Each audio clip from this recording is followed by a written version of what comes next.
আমাকে সময় দিচ্ছেন তো আর কিছুক্ষণ? আচ্ছা, আমার বন্ধুগণ, আমার ভাইরা, মুসলিম হতে হলে, ইমানদার হতে হলে মুসলমানদের জীবনে কত ঘাত প্রতিঘাত আসবে, কত ত্যাগ স্বীকার করতে হবে, কত ত্যাগ স্বীকার সাহাবায়ে কেরাম করেছেন, আম্মে কেরাম করেছেন। আপনি যে নবীর ইতিহাস ঘাঁটতে যাবেন, সে নবী আক্রান্ত হয়েছেন রাষ্ট্রযন্ত্র কর্তৃক। যে সাহাবীর আপনি ইতিহাস ঘাঁটতে যাবেন, তারা আক্রান্ত হয়েছেন রাষ্ট্রযন্ত্র কর্তৃক।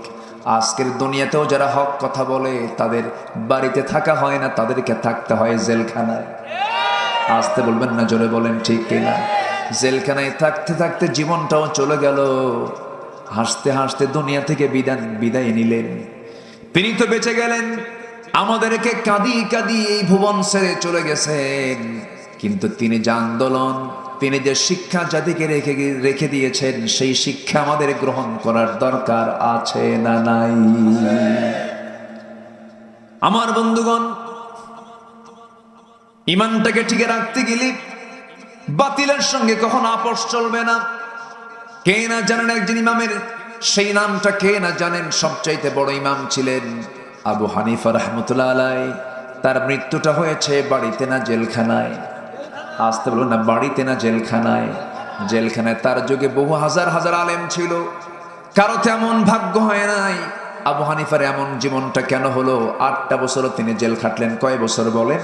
8টা বছর জেল খাটলেন। বাদশাহ মনসুর নামের একজন জালিম, মুসলিম নামের কলঙ্ক, জালিম শাসক তাকে গ্রেফতার করে ফেললো। তাকে বলে ফেললো, আবু হানিফা, আমি মনসুর, আমি যা বলবো তুমি তার রায় দিবা, আমি তোমাকে চিফ জাস্টিস বানাবো, প্রধান বিচারপতি বানাবো। প্রধান বিচারপতির অফার দেওয়া হলো। আবু হানিফা রাহমাতুল্লাহ আলাইহি বললেন, প্রধান বিচারপতির চেয়ার আমার নেওয়ার কোনো প্রয়োজন নাই, কারণ তোমার মতো জালিমের অনুগত হয়ে এমন শাসকের চেয়ারে, আমার এমন বিচারকের চেয়ারে আমি বসতে চাই না। জোর করে ধরে নিয়ে গেল, জেলখানার মধ্যে আটকিয়ে রাখা হলো।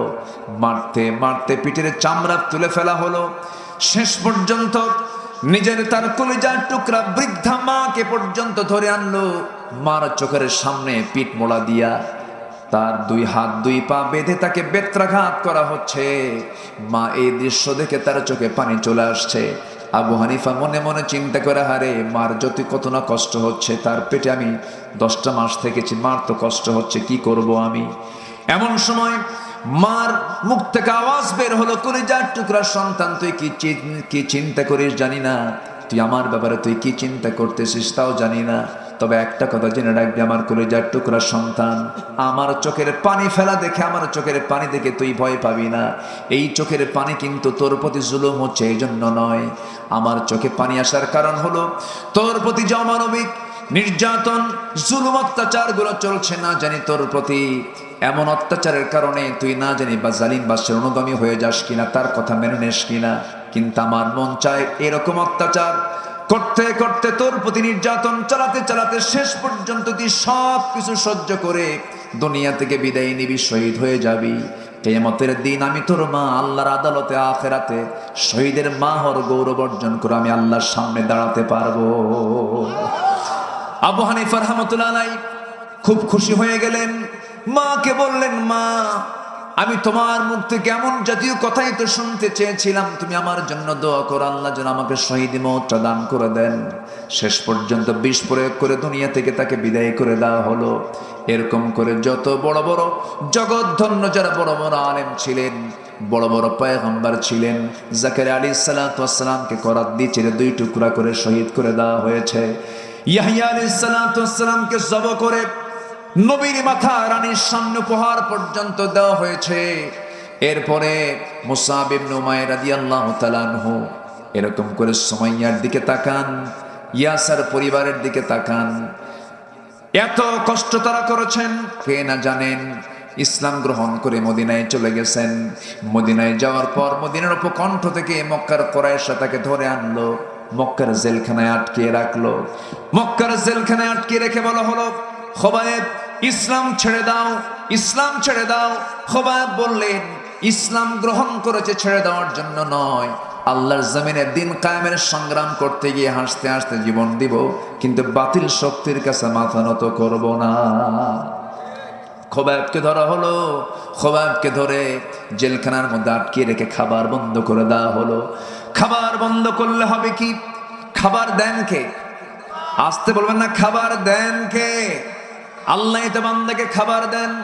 খাবার বন্ধ করে দিলে হবে কি? 4টা মাস 5টা মাস খাবার বন্ধ করে দিয়েছে যে আল্লাহ মারিয়ামকে জান্নাতের খাবার দুনিয়াতে খাওয়া দিয়েছেন, সে আল্লাহ খোবাবের জন্য জান্নাতের খাবার তার জেলখানায় পাঠায় দিলেন।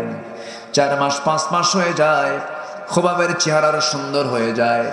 শেষ পর্যন্ত কুরাইশরা দেখলো খোবাবকে যদি দুনিয়াতে বেঁচে রাখি, এই খোবাবের চিত্র দেখে বহু কুরাইশ, আমাদের বহু লোকজন দিন গ্রহণ করে ফেলবে। শেষ পর্যন্ত সিদ্ধান্ত নিল খোবাব তুমি কি করবে বলে, ইসলাম ছাড়বে কিনা, দিন ছাড়বে কিনা? খোবাব বললেন হাসতে হাসতে জীবন দিয়ে দেব, কিন্তু ইসলাম ছাড়তে পারবো না। শেষ পর্যন্ত চূড়ান্ত পাকাপোক্ত হলো, তাকে শুলে চড়ায় দুনিয়া থেকে বিদায় করবে।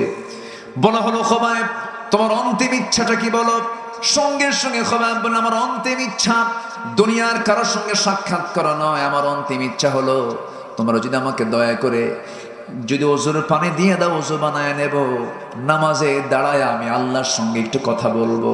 ওযুর পানি দেওয়া হলো, ওযু বানায় নিলেন, নামাজে দাঁড়ায় গেলেন।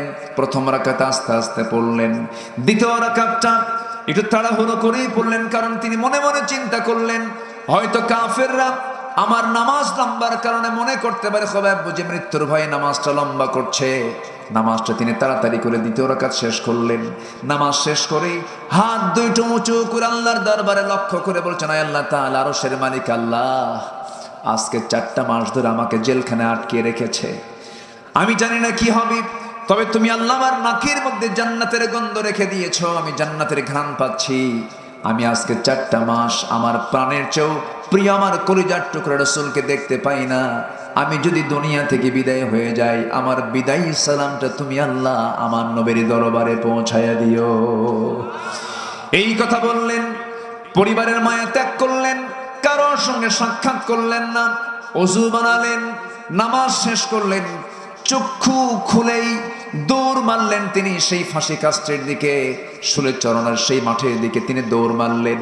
পিছন দিকে সবাই বলে তুমি কি পাগল হয়ে গেছো নাকি, মানুষকে মরার জন্য দৌড়ায় নাকি? খোবাব বলছেন ও কুরাইশরা, আমি তো মরার জন্য দৌড়াই না, আল্লাহ আমার জন্য 8টা জান্নাতের দরজা খুলে রেখেছেন, আমি তার দিকে দৌড়াই। জোরে কোন সুবহানাল্লাহ। দৌড়া দৌড়ে চলে গেলেন। কুরাইশরা তার হাত বেঁধে ফেললো, পা দুটো বেঁধে ফেললো। এমন সময় বলে ফেললো খোবাব এখনো সময় আছে, তুমি কি করবে বলো? খোবাব বলছেন তোমরা আমাকে কি করবে জানি না, আমি জান্নাতের ঘ্রাণ আমার নাকের মধ্যে পাচ্ছি। এমন সময় একজন হেয় প্রতিপন্ন করে রাসূলকে নিয়ে একটা কটু কথা বলে ফেললো। বলল খোবাব তোমার এই জায়গায় যদি তোমাকে শুলে না চড়ায়, মোহাম্মদকে যদি এই জায়গায় ছুঁড়ে চড়াতে পারতাম কতই না ভালো হতো। মুখের মধ্যে কয়েক মিনিট ধরে মেলাগুলো থুতু জমা করে সেই জমাকৃত থুতুটা ওই ব্যক্তির মুখ বরাবর মেরে দিয়ে বলছেন আল্লাহর কসম করে বলি, আমার চোখের সামনে আমার নবীর একটা পশমের ক্ষতি করবে, আমি সহ্য করতে পারবো না। আল্লাহু আকবার বলেন। ঈমান আছে না নাই? ঈমান আছে না নাই? আমার দেশে এই বিগত কয়েক বছরে একাধিক নয়, কয়েক ডজন খানেক নাস্তিক রাসূলকে নিয়ে বাজে কথা বলেছে, ইসলামকে নিয়ে কটু কথা বলেছে। তসলিমা নাসরিনের কিছু উত্তরসূরি আমার দেশে আছে না নাই? বাজে কথা বলেছে, বাজে উক্তি করেছে, আজ পর্যন্ত একটারও কোনো শাস্তি হয়নি। আজকে যদি খোবাবের মতো যদি আমরা প্রত্যেকের অবস্থান থেকে যদি শক্ত অবস্থানে যেতাম, কোন নাস্তিকের বাচ্চা বুক উঁচু করে আমার জমিনে কথা বলতে পারতো না। ওই সমস্ত নাস্তিকের বাচ্চাদেরকে উচিত ছিল প্রকাশ্যে দিবালোকে ধরে ফাঁসির মঞ্চে ঝুলে মেরে রক্ত মাংস হাড় হাড্ডিকে কুত্তা বিলায়ের জন্য বরাদ্দ করা দরকার ছিল। কিন্তু আজকে মুসলমান আমার দেশের নির্বাক নিশ্চুপ, কোনো কথা বলি না। একটা বসে আমার চরম ভয় হয়, আল্লাহ যেন আমাদের কাউকে যেন মুনাফিকের কাতারে শামিল না করেন। জোরে বলি আল্লাহুম্মা আমিন। আমাদের কাজ করার দরকার আছে না নাই? আমাদের ইমানের মেহনত করার দরকার আছে না নাই? শেখ খোবাব রাদিয়াল্লাহু তাআলা আনহু যখন এই কথা বলে ফেলেছেন, এক কাফের এসে তার ডান হাতে এক তরবারির আঘাত করেছে, ডান হাতটা ছিটকে পড়ে গেল। খুবাইব মুস্কি মুস্কি হাসি মারলেন, বাম হাতে আঘাত করল, চিৎকার মেরে মেরে হাসি দিচ্ছেন, আওয়াজ দিয়ে দিয়ে হাসতেছেন। সবাই বলে, খুবাইব তুমি কি পাগল হয়েছো নাকি? তোমার একটা করে অঙ্গহানি হয় আর তুমি মুস্কি মুস্কি হাসি মারো। খুবাইব বলছেন, তোমার আমার একটা করে অঙ্গহানি করে দাও, আর আল্লাহ তাআলা আমার জান্নাতের হুরগুলো একটা একটা করে আমাকে দেখায় দেখায় দেয়। শেষ পর্যন্ত একজন কাফির এসে নেজা তরবারি দিয়া বুক বরাবর যখন আঘাত আনলো, বুক দিয়ে ঢুকে পিঠ দিয়ে বের হয়ে গেল। খুবাইব দুনিয়া থেকে বিদায় নিয়ে নিলেন। গোটা দুনিয়াবাসীকে বুঝায় দিলেন, ও দুনিয়ার মুসলমান, ইমানটাকে টিকে রাখতে গিয়ে হাসতে হাসতে এমনই করে দুনিয়া থেকে বিদায় হতে হয়। ওইদিকে আমার নবীজি মদিনার মসজিদে সাহাবায়ে কেরাম কিনা আলোচনা করছিলেন। সেই জায়গায় তিনি হঠাৎ করে আলোচনা বন্ধ করে তিনি মসজিদে নববীতে দাঁড়ায় গেলেন, হাত উঁচু করে বলছেন, সালামুন আলাইকা ইয়া খুবাইব, সালামুন আলাইকা ইয়া খুবাইব। হে খুবাইব তোমাকে সালাম, হে খুবাইব তোমাকে সালাম। সঙ্গে সঙ্গে সাহাবীরা বলছেন, ইয়া রাসূলুল্লাহ, আমাদের সেই হেরে যাওয়া ভাই খুবাইবকে আমরা কয় মাস যাবত দেখি না, খুবাইবকে আপনি সালাম দিচ্ছেন কেন, কি হয়েছে? রাসূল বলেন, সাহাবীরা রে, আমার খুবাইব এখন দুনিয়াতে আর নাই, আমি আমার নবুয়তি চোখে দেখতে পেতেছি, আমার খুবাইব জান্নাতের পাখি হয়ে জান্নাতের মধ্যে উড়ে বেড়াতেছে। আমার বন্ধুগণ, এই দুনিয়া ছেড়ে আমিও চলে যাব, আপনিও চলে যাবেন, কেউ তো বাঁচার জন্য আসি নাই। এই জন্য দুনিয়া থেকে যেহেতু বিদায় হতেই হবে, এমন কিছু গুণ আমরা অর্জন করব। মিথ্যা সাক্ষী দেব না, সত্যবাদীদের সঙ্গে থাকব। মিথ্যা দল করব না, সত্যের দল করব। দল করতে হবে কার দল? আসতে বলবেন না, কার দল? দল করতে হবে আল্লাহর। নেতা মানতে হবে একজন ব্যক্তিকে, তিনি হচ্ছেন মুহাম্মদ সাল্লাল্লাহু আলাইহি ওয়াসাল্লামকে। আমার বন্ধুগণ, সংবিধান কোনোটাই মানা যাবে না কি ছাড়া? আসতে বলবেন না, কি ছাড়া? রব কাউকে মানা যাবে না কে ছাড়া? আমার রবকে। আসতে বলবেন, আমার রবকে। আমার নেতা মুহাম্মদ সাল্লাল্লাহু আলাইহি ওয়াসাল্লাম। আমার দলের নাম কি? আরো জোরে, আরো জোরে। আমার সংবিধানের নাম কি? কোরআন। তাহলে আল্লাহ আমার রব, রাসূল হচ্ছেন আমার নেতা, ইসলাম হচ্ছে আমার দলের নাম, কোরআন হচ্ছে আমার আইন, আমার সংবিধানের নাম। এই চার কথার ভিতরে যে ব্যক্তি এসে নখ ঢুকাবে, এই চার কথার মধ্যে যে এসে আঙ্গুল ঢুকাবে, যে কথা বললে আমরা তাদের জিহ্বা টেনে ছিঁড়ব, রাজি আছেন কারা কারা? হাত উঁচু করে দেখান মুসলমান।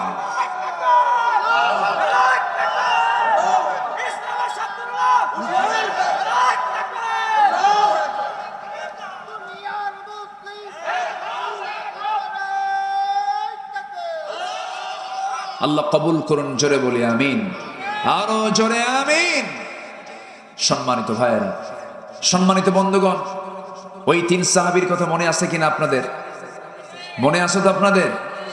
তিন সাহাবীকে বয়কট করেছেন মুহাম্মদ সাল্লাল্লাহু আলাইহি ওয়াসাল্লাম। 30,000-এর মধ্যে কয়জন যায় নাই? 3 জন। তাদের কি নামাজের কোনো অভাব ছিল? তাদের কি দান সদকার কোনো অভাব ছিল? এরপর রাসূল তাদেরকে বয়কট করেছেন শুধুমাত্র জিহাদে অংশগ্রহণ না করার কারণে, একামতে দ্বীনকে একটু অবহেলা করার কারণে, একটু গড়িমসি করার কারণে আমার নবীজি তাদেরকে বয়কট করলেন। হেলাল বিন উমাইয়া 2 নম্বর সাহাবী, যিনি, তার বয়স হলো 70 বছর। আমার নবীর চাইতে বয়সে কম না বেশি? বেশি। 70 বছর। আমার নবী বেঁচে ছিলেন কত বছর? 63 বছর 9 ঘন্টা। 63 বছর 9 ঘন্টা। আমার নবীর চাইতে বয়সে বড় সাহাবী, কিন্তু চামড়াগুলো কুঁচকে গেছে, চোখে কম দেখেন, দুর্বল হয়ে গেছেন। 70 বছর তো বুড়া মানুষ। রাসূল বললেন তাকেও বয়কট। ওনার কানে যখন সংবাদটা গেছে, আহারে, হেলাল বিন উমাইয়া শুধুমাত্র শুনেছেন রাসূল থেকে বয়কট করেছেন। ঘরের মধ্যে তিনি খুঁজতে লাগলেন কোথায় রশি আছে। রশি হাতের মধ্যে নিলেন, রশিটা হাতের মধ্যে নিয়ে সোজা মসজিদে নববীতে চলে আসেন, মসজিদের সামনে দাঁড়ালেন। একটা খুঁটিতে দড়িটা বাঁধলেন, সেই দড়িটা বেঁধে স্বেচ্ছায় তার নিজের হাতে ওই দড়িটা লাগায় দিলেন, বেঁধে ফেললেন। বেঁধে ফেলে বলছেন, হেলাল রে, তোর চাইতে বড় বড় কপাল এই দুনিয়া তার কে আছে? যে লোকটার বিরুদ্ধে আল্লাহ রসুল পর্যন্ত বয়কটের ডাক দিয়েছে, এই জীবন রাখবো না, ও হেলাল, তোর চাইতে অধম মানুষ এই দুনিয়া তার কেউ নাই। মসজিদে আজান দিয়ে দেয়, বেলাল আজান দেন, সাহাবীরা মসজিদের সামনে দিয়ে আসে, মসজিদে ঢোকে। হেলাল বিন উমাইয়া বারবার সালাম দেন, কিন্তু কোনো সাহাবী সালামের জবাব দেন না। চোখের পানিতে পানিতে হেলাল বিন উমাইয়া অস্থির হয়ে গেলেন। তাফসীর এসেছে, দীর্ঘদিন দুটো হাত বেঁধে রাখার কারণে হাতে পর্যন্ত ঘা হয়ে গিয়েছিল। হেলাল বিন উমাইয়ার চোখের পানি সব কার কাছে কাঁদতেছেন? আল্লাহর কাছে কাঁদতেছেন। কাব বিন মালিক সেজদায় পড়ে পড়ে কাঁদেন। ওইদিকে মুররা বিন রাবিয়া পাহাড়ি গর্তের মধ্যে গিয়ে ডুকরে ডুকরে কাঁদতেছেন আর বলছেন, আল্লাহ তুমি তো তওবাকারী, আমারে মাফ করে দাও। এই তিনজন সাহাবী চোখের পানি ফেলে ফেলে কাঁদতেছেন। কিয়ামত পর্যন্ত এমন সাহাবীদের মর্যাদা সম্পন্ন মানুষ আর পৃথিবীতে আর কোনোদিন আসবে না। এত দামি দামি ব্যক্তি সাহাবীরা, এত সম্মান, এত মর্যাদা তাদের। আমার বন্ধুগণ, এই তিনজন সাহাবীর কান্না পৃথিবীর কোনো মানুষ শুনতে পায় নাই, কিন্তু আল্লাহই শুনতে পেয়েছেন। 40টা দিন যখন পার হয়ে গেল, হঠাৎ করে আমার নবীর কাছে জিবরিল আমিন এসে বলছেন, ওয়া আলা সালাসাতিল্লাযিনা খুল্লিফু, হে রাসূল, তিনজন যে ব্যক্তি যারা যুদ্ধের ময়দান থেকে দূরে থেকেছিল, অবহেলা করেছিল, গড়িমসি করেছিল, তাদের চোখের পানি আল্লাহর আদালতে কবুল হয়ে গেছে। এই তিনজনের তওবা আমার আল্লাহ কবুল করে নিয়েছেন। আমার নবীজি সাইয়েদনা ওমর ফারুককে বললেন, ওমর ফারুক, আমার কলিজার টুকরা সাহাবী কাব বিন মালিককে ডেকে আনো। এই লম্বা হাদিস, যারা আলেম ওলামা এখানে বসে আছেন, এটা একটা লম্বা হাদিস। কাব বিন মালিক নিজে হাদিসটা বর্ণনা করেছেন, সিয়াসিত্তার হাদিস এটা। কাব বিন মালিক এই কথা শোনার সঙ্গে সঙ্গেই, এই পায়গাম শোনার সঙ্গে সঙ্গেই রাসূলের সামনে চলে আসবেন, নেওয়ার জন্য আসছেন। ওমর ফারুক রাদিয়াল্লাহু তাআলা আনহু দরজায় গিয়ে নক করছেন, কাব বিন মালিক তুমি কোথায়?